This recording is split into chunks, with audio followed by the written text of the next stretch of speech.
Guys, curious lang ako dito sa area na to. Pasukin nga natin to. Ito.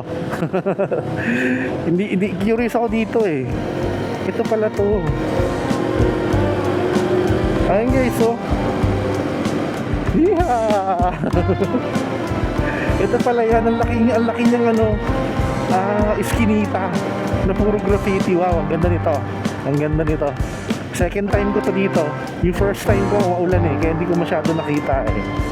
Then yung mga sumunod na mga pagdadaanan dyan, kumbaga parang hindi mo na pinapansin kasi wala eh, parang normal eh, di ba?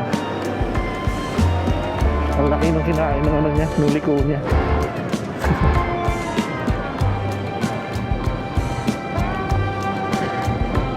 Puno, wala na yung puno dito. Wala. Biglang nawala yung puno.